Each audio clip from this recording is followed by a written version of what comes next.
This is episode 12 of the Relentless Man podcast. Extreme ownership versus the active mindset. Welcome to the Relentless Man podcast. I'm your host, modjaiso, and my goal is to help men die empty, to make sure that you die having used up every ounce of potential that is trapped within you, to make sure that when you're on your deathbed, you have no regrets because you lived your life to the fullest. In this episode, I'm going to clarify the concept of extreme ownership versus an active mindset. Last time this concept came up in our episode on discipline. However, I gave a recommendation there that upon further thought was incorrect, was wrong. And so this episode is dedicated towards explaining why the other recommendation was wrong and giving you the correct recommendation. Now, I always strive to give you as accurate information as possible. However, I do make mistakes and will have made a wrong recommendation now and will possibly make wrong recommendations in the future.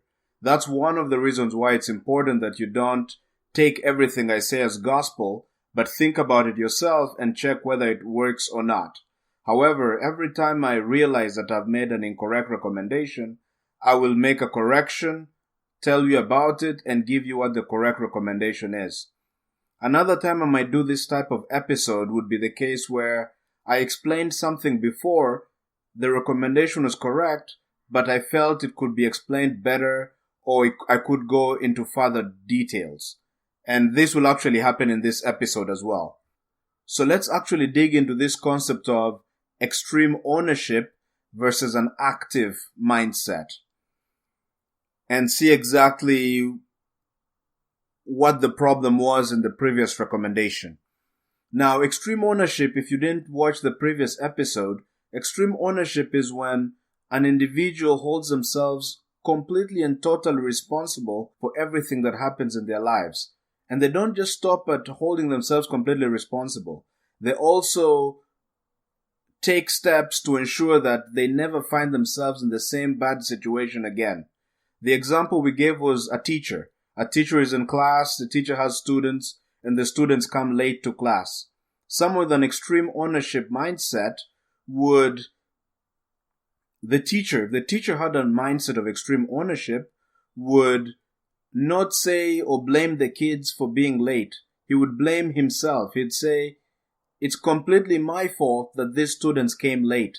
But he wouldn't just stop at taking complete responsibility and blaming himself.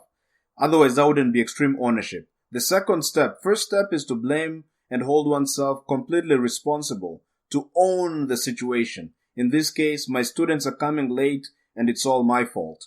The next step in extreme ownership is to think about and take steps to ensure that the students don't come late again. In this case, the teacher would probably say, perhaps make it clear to the students that coming to class is really important, coming to class on time is super important, and that maybe communicate clearly that coming to class late will simply not be tolerated or accepted in the future. Such a person would have practiced extreme mindset. The teacher, first of all, owned the situation, took complete responsibility for it, and then worked out steps to ensure that the students don't come late again. Now, obviously, this is a very powerful mindset, and it was championed by a guy called Jocko Willink, host of the Jocko podcast. That's where the idea in its current form and name of extreme ownership comes from. Now, there's the other mindset I was recommending and talking about. That was an active mindset. With an active mindset, you skip the blame phase altogether. That is, rather than as a teacher saying, it's my fault or it's the student's fault or assigning blame at all, you forget the blame phase and focus only on why it was that the students came late, what were the factors that led to that, and then focus on what you can do in the future to make sure that the students come on time. So here you're focusing on proactivity. Why did it happen? What can I do to make sure it never happens? But you never take blame for it, take responsibility for it, or blame anyone else for it, or assign responsibility or blame to anybody. Now, in the discipline episode, I recommended that as a rule of thumb, which basically means in most situations, the recommended course of action is to have an active mindset. When you find yourself in a bad situation, I'd recommended, rather than blame yourself or hold yourself responsible and think about how you screwed up, I recommended skipping that altogether. Have an active mindset. Just focus on how did I get here? What can I do to make sure I am not in this situation again? However, this recommendation was wrong. Let's see why it's wrong. Because the argument I gave before was that the problem with extreme ownership is, it does work, obviously. If you have someone who takes complete responsibility for everything and blames themselves for anything that happens in their lives and actually takes steps to make sure it doesn't happen again, well, those kinds of people are admirable. And the reason I had given was, if you blame yourself for everything that happens in your life, then implicitly you're also saying that what happens in your life is in your control. And this is very empowering. This is one of the advantages of extreme ownership. But what I had said was, the only part about extreme ownership that's not useful is blame, because I couldn't see the value of blame. This was actually an incorrect assessment, because blame actually has a lot of value. Part of why extreme ownership works is because when you hold yourself accountable and say it's all my fault, you punish yourself. And this punishment is important, because if you punish yourself, say as a teacher you say, the students came late, it's completely my fault, I screwed up, I fucked up, it's on me, completely on me. Well, this punishes you. And why is this important? When you punish and blame yourself, you then take it seriously. It becomes a serious thing. And in particular, when you feel the pain of the punishment, the pain of screwing up so intensely, you're less likely to want to screw up again, to be in that situation again. So basically, the blame of yourself acts as a deterrent, stops you from screwing up again, and motivates you to actually take action to make sure you don't get in this position again. This is the value of blame, because we're dealing with human beings here. As human beings, we have various motivators. One is what is called positive reinforcement. If I want to encourage a behavior, I could praise you for it. Another way that also motivates people is punishment. Think about why most people don't go on killing sprees or stealing or causing all kinds of mayhem in the society. One of the good reasons is that there are serious consequences to it. So the punishment of jail time or prosecution, or the threat of such punishment, forces the people to actually behave in a correct way, to not go around killing for no reason and breaking the law. So the punishment, the negative stuff, acts as a deterrent to stop the people, the public, from committing the same offenses or from screwing up and breaking the law. Well, this same concept applies to you, because you are a human being, which means that you're motivated by positive reinforcement, you're also motivated by punishment. So then, extreme ownership is powerful in the sense that if you blame yourself and hold yourself accountable for everything that happens to you, you punish yourself. You feel the pain. And this means that you're less likely you're more motivated not to be in the same situation again, not to experience the same pain again. And so when you get to the action phase of extreme ownership, you really take it seriously, because you're completely responsible for what happened to you and you don't want to experience that pain again. And this is why when you look at the active mindset, we talked about, you think about, how did I get here? What can I do to make sure that I don't get into this position? Now, that kind of mindset doesn't punish the person at all.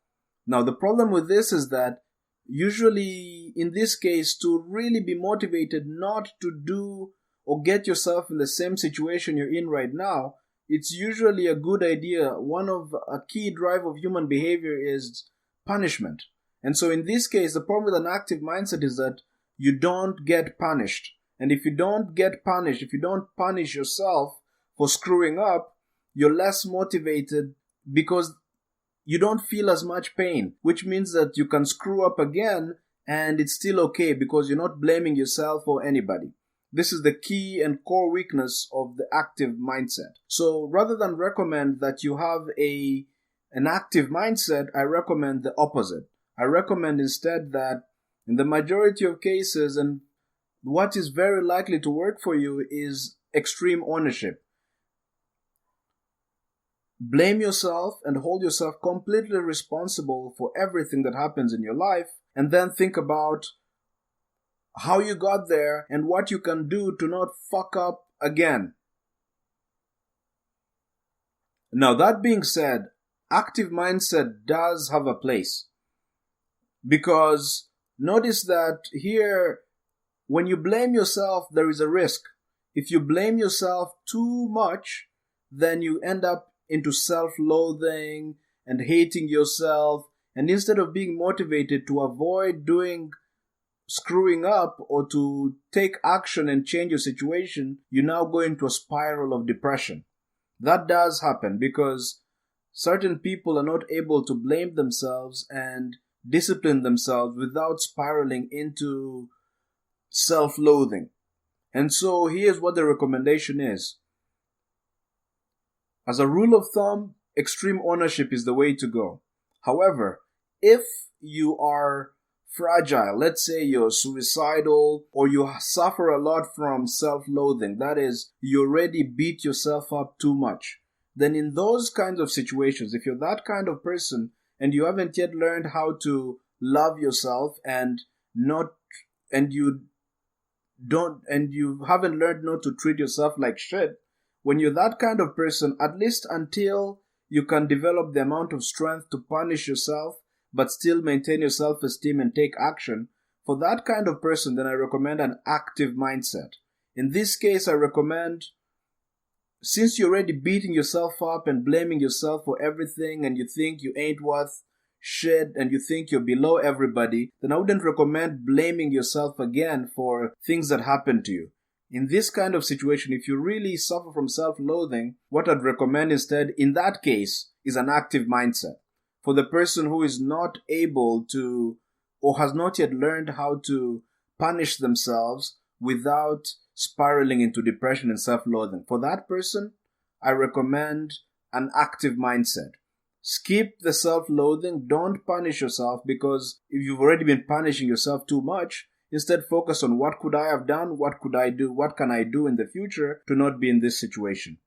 This active mindset can also be recommended to, if you're dealing with people who are fragile, maybe you're not the fragile one, but other people are fragile, or you're dealing with someone who can't take feedback, or the victim of very horrendous situations, and you're not sure if they're strong enough to take complete responsibility for everything. If you want to correct such a person's behavior, then maybe applying extreme ownership to them might not be a great idea, because you're getting someone, let's say, who's a victim of a horrible crime or something horrible happened to them, and then you're punishing them more. In this case, this would be counterproductive.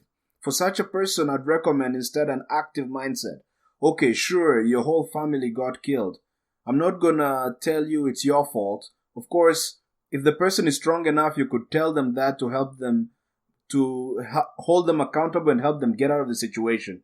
But most people will be fragile in that state. So you don't want to put extreme ownership on them. What you want to do instead is have an active mindset. Ask them to think about what kind of actions led to that situation and what steps they can take in the future to ensure that they don't find themselves in that kind of situation again. Here you're not blaming them because they're already blaming themselves and punishing themselves too much. So in these rare situations and occasions where you have someone who is fragile, either someone else or yourself, and you really are not able to punish yourself without self-loathing, in those situations I recommend an active mindset. Otherwise though, in the majority of situations, if you're not suicidal and you're not going to break down, I recommend extreme ownership. Hold yourself accountable for everything that happens in your life. If you're poor, it's all your fault. If you're starving, it's all your fault. If you're failing in school, it's all your fault. If you're not getting promoted, it's your fault. If it rains, it's your fault. Everything is your fault. That is the mindset you want to have if you want to make things happen. Before, I talked about how if you have a discipline, it's something that it's advisable to turn into a belief system. For example, I'm the guy that wakes up at 8 a.m. or I'm the guy that's at 5 p.m. goes to the gym, or I never sleep without eating my vegetables. If you turn that into a belief system, and that is who you are, we discussed that more in the discipline episode, the previous episode. And so Collin asked me a question and was asking about, well, what if you have a discipline that you set up and then you violate it? Maybe things spiral out of your control and you end up violating your own standard. Let's say you said you'd wake up at 8 a.m., but for some reason you didn't set your alarm correctly, or something completely out of your control made it so that you woke up at 10 a.m. as opposed to 8 a.m. What do you do then? So before I told you that in those kinds of situations, you don't want to beat yourself up too much. What you want to do instead is focus on a backup belief system. The belief system that is, I am the guy that when he breaks his own standards, gets back on track. That's a backup belief system. So in this case, rather than focusing on, oh my God, I broke my standard, I'm no longer the guy that wakes up at 8 a.m.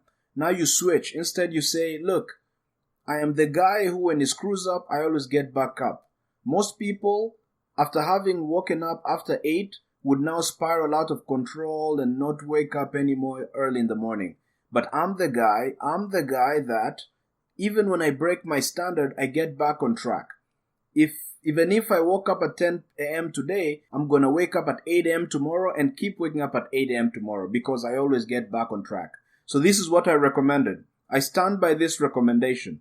However, in light of what we've been explaining before about punishment, I want to emphasize something further. Yes, you want to have a backup belief system that makes sure that you get back on track.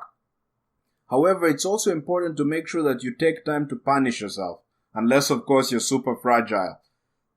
And that is if you're suicidal. It's really extreme. So in this case, what you'd say is, look, okay, I was supposed to wake up at 8, I woke up at 10. You don't immediately move to your backup belief system. First, you want to punish yourself for it. Say, oh no, I did fuck up. It's completely my fault. I should have foreseen events, extreme ownership here. I should have foreseen events and planned things in such a way that I actually woke up at 8. This is completely unacceptable. Hold yourself completely responsible and feel the pain of violating your own standard and waking up late. Now, this pain, when felt so viscerally, will ensure that you don't want to be in that kind of emotional state again. And then having done that, you don't want to now wallow into self-pity and depression. Once you've punished yourself for waking up late, now focus on the next belief, the backup belief. I am the guy that when I break or don't meet my standard, I get back on track. Having punished yourself, you now actually focus on getting back on track. Waking up at 8 a.m. tomorrow, waking up at 8 a.m. the day after that, and now remaining consistent with your belief. The punishment is useful once again. We always focus on positive thinking, but negative emotions can be useful. In this case, punishment is valuable because the punishment is going to ensure that you feel the pain and will deter you from breaking your standard next time. If you just skip the punishment and focus on the backups phase where you say, I always get back on track, then you might be in trouble because when you don't feel the pain, you don't really see any consequences to breaking your standard. Then you're more likely to break the standards again. Thank you very much for listening to this episode. If you have an obstacle that you're facing in your life, please email me that obstacle. Whatever is stopping you from dying empty and maximizing your potential, I would really love to hear about. Otherwise, thank you once again for listening and bye.